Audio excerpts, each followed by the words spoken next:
Hello అందరికీ welcome to Shannu vlogs. ఈరోజు వచ్చేసి ఒక వెజ్ రెసిపీ అయితే చూపిస్తాను. వెజ్ రెసిపీ అంటే నాన్ వెజ్ తినని వాళ్ళు ఉంటారు కదా, వాళ్ళ కోసం అయితే చూపిస్తున్నాను.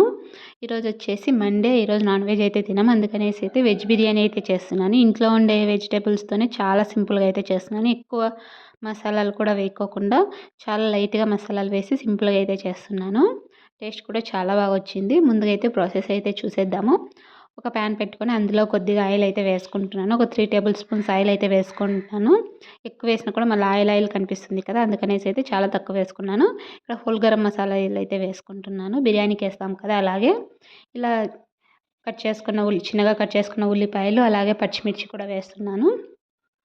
ఇవి వేసేసి బాగా ఫ్రై అవ్వాలి. కొద్దిగా గోల్డెన్ కలర్ వచ్చేదాకా ఫ్రై అయితే చేసుకోవాలి. ఇలా ఫ్రై చేసుకుంటే టేస్ట్ కూడా చాలా బాగుంటుంది.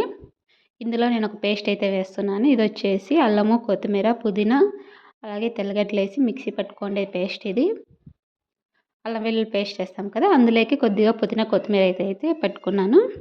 ఇది కొద్దిగా పచ్చివాసన పోయే వరకు ఫ్రై చేసేసుకొని ఇందులోనే వెజిటేబుల్స్ అయితే వేసుకుంటున్నాను. ఆలుగడ్డ, క్యారెట్, బీట్రూట్ అయితే వేసుకుంటున్నాను. నా దగ్గర ఉండే వెజిటేబుల్స్ ఇవే, అందుకనేసి అయితే అవి అయితే వేసుకున్నాను.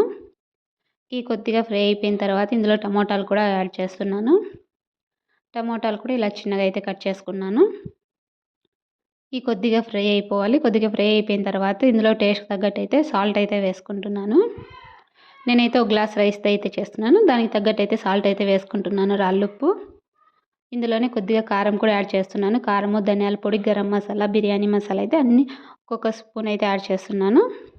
చాలా తక్కువ మసాలాలు అయితే వేస్తున్నాను. ఇలా అన్నీ వేసేసి పచ్చివాసన పోయే వరకు అయితే ఫ్రై చేసుకోవాలి. కొద్దిగా ఆయిల్ పైకి తేలే వరకు అయితే ఉడకనివ్వాలి. ఇలా మధ్య మధ్యలలో అడుగంటకుండా ఇలా కలుపుతూ ఉండాలి. ఇలా కలిపేసిన తర్వాత కొద్దిసేపు ఒక 2 మినిట్స్ అలా పెడితే మగ్గిపోతాయి. తర్వాత వచ్చేసి మనం కొద్దిగా పెరుగు అయితే యాడ్ చేసుకుంటున్నాను. పెరుగు యాడ్ చేసుకుంటే టేస్ట్ కూడా చాలా బాగుంటుంది. నేనైతే ఒక 3 టేబుల్ స్పూన్స్ అయితే పెరుగు అయితే యాడ్ చేసి ఉంటాను.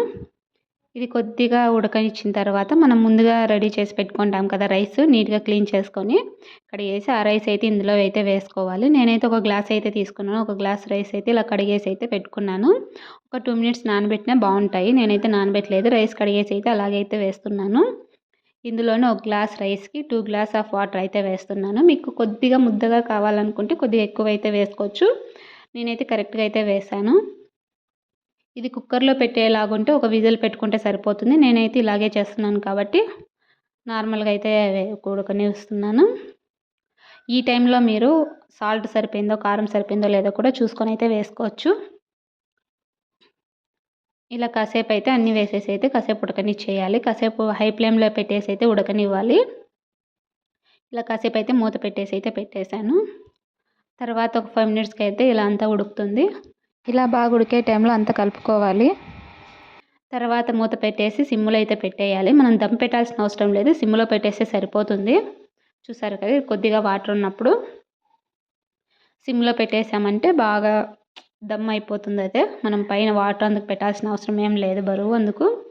చూసారు కదా ఎంత బాగా వచ్చిందో, చాలా పొడి పొడిగా వచ్చింది రైస్. టేస్ట్ కూడా చాలా బాగుంది. నేనైతే కొద్దిగా స్పైసీగా చేసుకున్నాను. మీరు కారం తినని వాళ్ళు ఉంటే కారం కొద్దిగా తక్కువ వేసుకుంటే సరిపోతుంది. నాకైతే స్పైసీగానే చాలా బాగా నచ్చింది. ఇంకా వెజిటేరియన్ ఉంటారు కదా, వాళ్ళకైతే చాలా ఇష్టపడతారు. చాలా త్వరగా కూడా చేసుకోవచ్చు, చాలా టైం ఏం పట్టదు. ఒక 1/2 అవర్లో అయితే రెడీ చేసేయచ్చు. పిల్లల లంచ్ బాక్సులకు కూడా చాలా తొందరగా చేయొచ్చు, చాలా ఇష్టంగా కూడా తింటారు. వెజిటేబుల్స్ అన్నీ ఉంటాయి కదా.